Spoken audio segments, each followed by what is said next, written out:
Salut les amis, il faut qu'on parle. Aujourd'hui, petite vidéo extraite d'une vidéo spéciale Patreon. Vous allez voir un court passage, mais un court passage intense concernant un sujet sur un tutoriel qui est finalement complet et sur lequel j'ai pu peindre l'entièreté de la figurine. Vous n'hésiterez pas à venir me soutenir sur Patreon si vous voulez évidemment voir l'entièreté de la peinture de cette figure. Ouais, si vous ne connaissez pas encore la chaîne, n'hésitez pas à vous abonner puisqu'en fait d'autres extraits viendront comme ça. Et pensez bien que tous ces petits extraits mis bout à bout vous permettent tout simplement d'étoffer vos outils et vos façons de traiter les différentes matières. Voilà, on termine avec le petit sempiternel. Cliquez, abonnez-vous, n'hésitez pas à commenter, à me donner vos ressentis et vos avis sur ce nouveau mode de fonctionnement pour la chaîne. Et moi je vous dis, c'est parti pour la peinture. Une fois NMM effectuée, on va s'amuser à placer toutes les petites zones de lumière rouge qui irradie de la figurine. Pour ce faire, je vais simplement commencer à baser avec du Blood Red.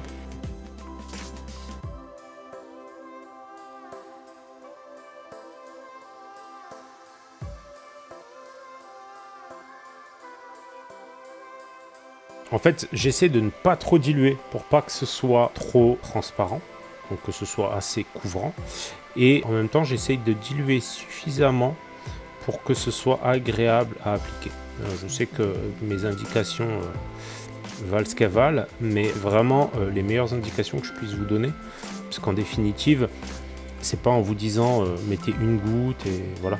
Non. Donc ce que vous faites, c'est que vous checkez dans l'eau, vous venez sur votre goutte de peinture sur le côté, vous prenez de la peinture, tant qu'elle est translucide, il n'y a pas bon.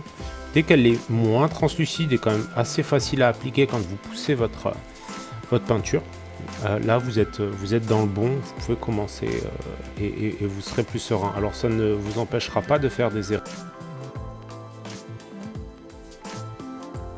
Donc pour ce genre d'exercice, la peinture AK, donc là c'est du Blood Red AK, est idéale parce qu'en fait elle est quand même assez couvrante, assez intense et ça vous donne un rendu quand même intéressant et relativement facile à obtenir en un ou deux passages, je dirais, si votre dilution est ok, c'est-à-dire qu'elle est, vous êtes sur une dilution suffisamment couvrante et facile à appliquer.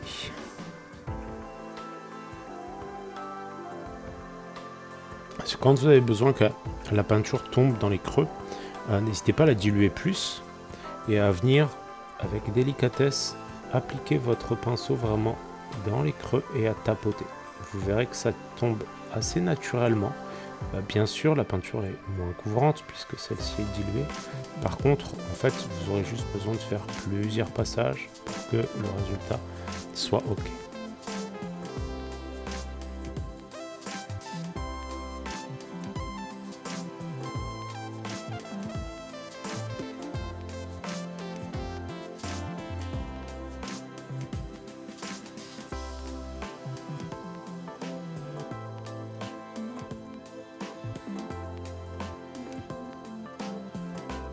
Une fois le rouge AK correctement basé et vraiment marqué suffisamment pour que celui-ci ressorte bien, j'insiste vraiment là-dessus, il faut vraiment que ce soit bien net.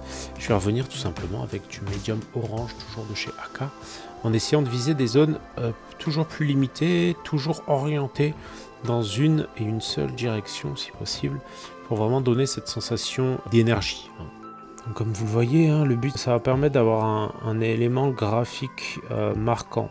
Si jamais vous essayez de l'appliquer en fait trop tout partout, le problème c'est que vous allez avoir tendance à écraser votre effet. Il faut toujours qu'on ressente, je le dis, je le répète, le rouge qu'on a mis. Comme d'habitude, je fais un passage, je laisse sécher et je referai un passage, et ainsi de suite, jusqu'à avoir vraiment une intensité de orange la plus forte possible.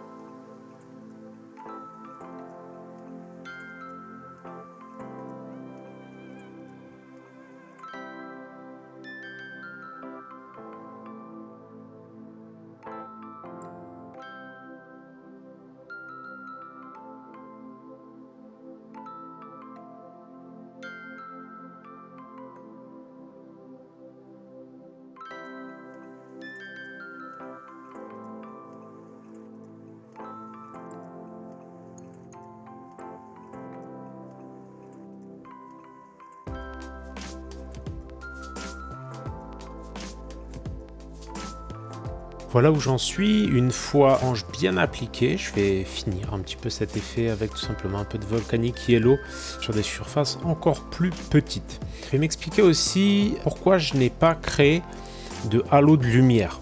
C'est important pour moi parce que d'habitude sur ces figurines je fais des OSL. Il se trouve que sur un NMM comme ça, très neutre, avec beaucoup d'effets particuliers, si je fais un OSL, en fait, ça va casser toute lisibilité. Ça va devenir illisible au possible sur un OSL comme ça. Et en fait, je fais le choix de la simplicité parce que comme ça, en fait, ça me permet d'avoir des zones d'accroche graphique hyper importantes, des zones chaudes, et tout le reste reste dans l'ensemble plutôt froid. Et du coup, graphiquement, ça fonctionne beaucoup mieux que si je venais faire déborder en fait du rouge de part et d'autre. Et ça maintient l'aspect puissant, c'est-à-dire que si jamais l'effet d'énergie était suffisamment fort pour que le rouge auréole un peu trop autour, on aurait moins la sensation d'un métal solide dans lequel est enfermée une énergie. Et c'est dans ce sens-là que j'ai décidé de traiter cette pièce. Donc je vais commencer avec je vais finir plutôt avec du Volcanic Yellow, avec quelques tout petits points les plus fins possibles.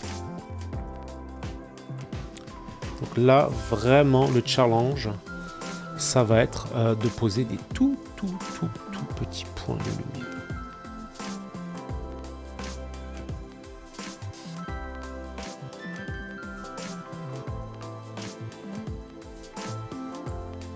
Dans certaines zones que je vais considérer vraiment trop petites, j'éviterai d'appliquer cette étape, sans quoi j'écraserai mes précédentes étapes et ça risque de, encore une fois, casser en fait les effets que j'ai donnés. Donc vraiment quand les zones sont trop petites, ici par exemple, je vais éviter d'appliquer cette dernière étape.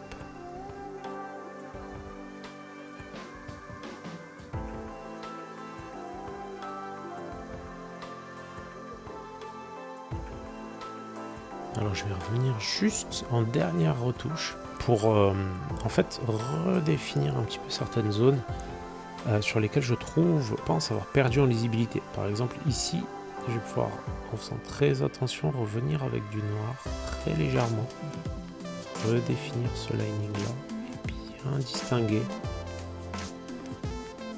ma ligne de rouge, des petites plaques qui sont sur les côtés.